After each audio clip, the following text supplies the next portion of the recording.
বিশেষ একটা বাটা মশলা দিয়ে আজকে বানাবো দুর্দান্ত স্বাদের কাতলা মাছের রেসিপি।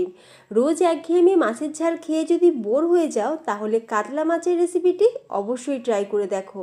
যে সকল বন্ধুরা দই কাতলা খেতে ভীষণ পছন্দ করো তাদেরকে যদি এই রকম কাতলা মাছের রেসিপি বানিয়ে দেওয়া যায় দেখবে স্বাদ কখনো ভুলতে পারবে না, মুখে লেগেই থাকবে। নমস্কার, বেঙ্গলি পাকশালায় তোমাদের সকলকে স্বাগত জানিয়ে আজকে ভিডিও শুরু করছি। তো সবার প্রথমে আমি এখানে 10 পিস কাতলা মাছ নিয়েছি।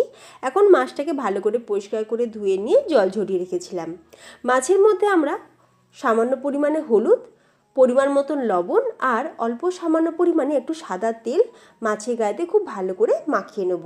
লবণ আর হলুদটা মাছের গায়ে যাতে ভালোভাবে মাখানো যায় সেই জন্য একটু সাদা তেলও দিতে হবে। খুব ভালোভাবে মাছের গায়েতে লবণ আর হলুদটা মাখিয়ে নেওয়ার পর এখন আমরা মাছগুলোকে ভেজে নেব। মাছগুলো ভাজার সময় গ্যাসের ফ্লেমটা অবশ্যই লোতে রাখতে হবে, কারণ এই মাছগুলো আমরা কিন্তু বেশি লাল করে বা কড়া করে ভাজবো না।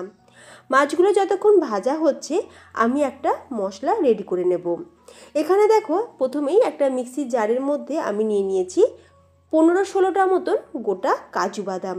যেহেতু মাছের পরিমাণটা বেশি তাই কাজু বাদামের পরিমাণটা একটু বেশি নিয়েছি। তোমরা যদি এর থেকে কম মাছ দিয়ে করো তাহলে কাজু বাদামের পরিমাণটাও কিন্তু কম করে নেবে। আর এরই সাথে দিয়ে দেবো 1 চামচ পরিমাণে মৌরি। অল্প সামান্য জল দিয়ে কিছুক্ষণ ভিজিয়ে রাখবো, তারপরে মৌরি আর কাজু বাদাম সুন্দর করে পেস্ট করে নেব।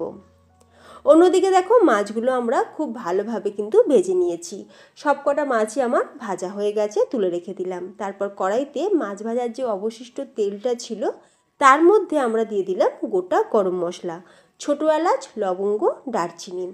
আমি গরম মশলাগুলোকে একটু থেতো করে নিয়ে তারপরে দিয়েছি, এতে করে গরম মশলার ফ্লেভারটা ভীষণ স্ট্রংভাবে আসে। এর সাথে দিয়ে দিলাম 1/2 চামচ পরিমাণে গোটা জিরে।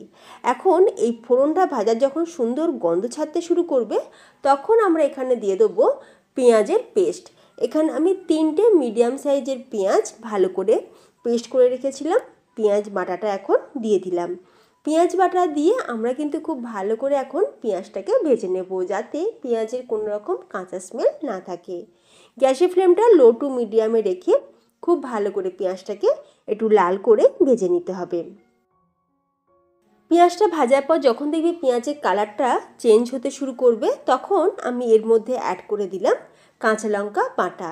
এখানে আমি 10-12টার মতন কাঁচা লঙ্কা ভালো করে পেস্ট করে রেখেছিলাম, কাঁচা লঙ্কা বাটা দিয়ে দিলাম। দিয়ে এরপর দিয়ে দেবো 1 চামচ পরিমাণে আদা বাটা আর 1 চামচ পরিমাণে রসুন বাটা। আদা আর রসুনটাকে দিয়েও একটু ভালো করে কিন্তু আমরা কষিয়ে নেব, যাতে আদা রসুনে কোনো রকম কাঁচা স্মেল না থাকে। গ্যাসের ফ্লেমটা কিন্তু লোতেই রাখতে হবে যতক্ষণ মশলা কষানো হচ্ছে। অন্যদিকে আমরা আরও একটা মশলা রেডি করে নেব। এখানে একটা বোলের মধ্যে 200 গ্রাম টক দই আমি খুব ভালো করে ফেটিয়ে রেখেছিলাম। এখন টক দইয়ের মধ্যেই দিয়ে দিচ্ছি 1 চামচ জিরের গুঁড়ো, 1 চামচ ধনের গুঁড়ো, 2 চামচ পরিমাণে দিয়ে দিলাম কাশ্মীরি লাল লঙ্কার গুঁড়ো আর 1/2 চামচ পরিমাণে দিয়ে দিলাম চিনি। যেহেতু টক দই দিয়েছি তাই চিনিটা দিলে টেস্টটা ব্যালেন্স হবে। এখন আমরা খুব ভালো করে মশলাগুলো টক দইয়ের সাথে মিশিয়ে নেব।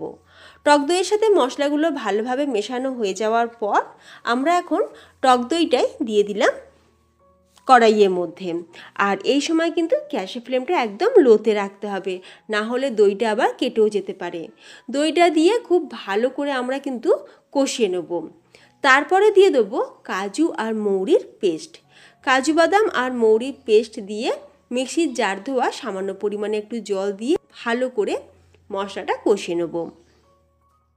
একটু সময় নিয়ে মশলাটা একটু ভালো করে কষিয়ে নিতে হবে। যখন দেখবে এইরকম তেল ছাড়তে শুরু করবে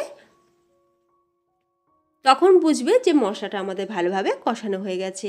আর যে কোনো রান্নার ক্ষেত্রে মশলা যদি ভালোভাবে কষানো যায় তাহলে রান্নার স্বাদ কিন্তু দ্বিগুণ বাড়ে। এখন মশলাটা যখন ভালোভাবে কষানো হয়ে যাবে দিয়ে দেবো এখানে পর্যাপ্ত পরিমাণে উষ্ণ গরম জল। রান্নাতে যদি উষ্ণ গরম জল ব্যবহার করা যায় তাহলেও কিন্তু রান্নার স্বাদ বাড়ে। এখন ভালো করে মিক্স করে নিলাম। এরপর যখন গ্রেভিটা ফুটতে শুরু করবে তখন একে একে আমরা ভেজে রাখা মাছগুলোকে দিয়ে দেবো। তবে তার আগে আমি দিয়ে দিলাম স্বাদ অনুযায়ী লবণ। লবণ দিয়ে একবার ভালো করে মিক্স করে নিয়ে এখন আমরা সেই ভেজে রাখা কাতলা মাছগুলোকে দিয়ে দেবো। এই রান্নাতে টুইস্ট দেওয়ার জন্য দারুণ একটা তড়কা দেব, তোমরা কিন্তু দেখতে থাকো। দই কাতলা রেসিপি আমরা তো বাড়িতে বানিয়েই থাকি, তবে আজকের রেসিপিটা কিন্তু একদমই আলাদা, কারণ আজকের রেসিপিতে এমন অনেক কিছু মশলা ব্যবহার হচ্ছে যেগুলো কিন্তু দই কাতলাতে থাকে না, আর যার ফলে আজকের রেসিপির স্বাদ কিন্তু দুর্দান্ত হবে। গরম ভাত হোক বা পোলাও, ফ্রাইড রাইস, সব কিছুর সাথে এইরকম একটা কাতলা মাছের রেসিপি থাকলে দেখবে স্বাদ মুখে লেগে থাকবে। এবার আমরা মাছগুলোকে গ্রেভির সাথে খুব ভালো করে ফুটিয়ে নেব। যতক্ষণ মাছগুলো খুব ভালোভাবে কুক হচ্ছে, অন্যদিকে আমি একটা তড়কা বোলের মধ্যে 2 চামচ পরিমাণে সাদা তেল গরম করে নিয়ে তার মধ্যে 3টে গোটা শুকনো লঙ্কা আর অল্প সামান্য একটু কাসুরি মেথি, সেটাকে একটুখানি তেলের মধ্যে, গরম তেলের মধ্যে দিয়ে একটুখানি ফ্রাই হয়ে যাওয়ার পর সাথে সাথেই আমরা তেলটাকে এই মাছের ওপরে দিয়ে দিলাম। দিয়ে একবার ভালো করে মিক্স করে নিয়ে আমি চাপা দিয়ে এটাকে এইভাবেই 5 মিনিট রেখে দেবো। ফিরে আসছি 5 মিনিট পর। তো অপূর্ব স্বাদের কাতলা মাছের রেসিপি কিন্তু আমাদের একদম তৈরি। দই কাতলা রেসিপি তোমরা হয়তো আগে বহুবার বাড়িতে বানিয়েছো, একবার এইভাবে মেথি কাতলা রেসিপিটা বাড়িতে বানিয়ে দেখো, দেখবে দুর্দান্ত লাগবে খেতে। ভিডিওটা দেখে যদি সহজ আর সুন্দর বলে মনে হয় তাহলে অবশ্যই বাড়িতে এইভাবে কাতলা মাছের রেসিপিটি বানিয়ে দেখো, আর বাড়িতে বানালে আমাকে কমেন্টে জানিয়ে তোমাদের কেমন লাগলো। যে সকল বন্ধুরা আমার চ্যানেলটি এখনও সাবস্ক্রাইব করে উঠতে পারোনি, তোমাদের কাছে রিকোয়েস্ট রইল প্লিজ চ্যানেলটি সাবস্ক্রাইব করে পাশে থাকা বেল আইকন প্রেস করে রাখবে।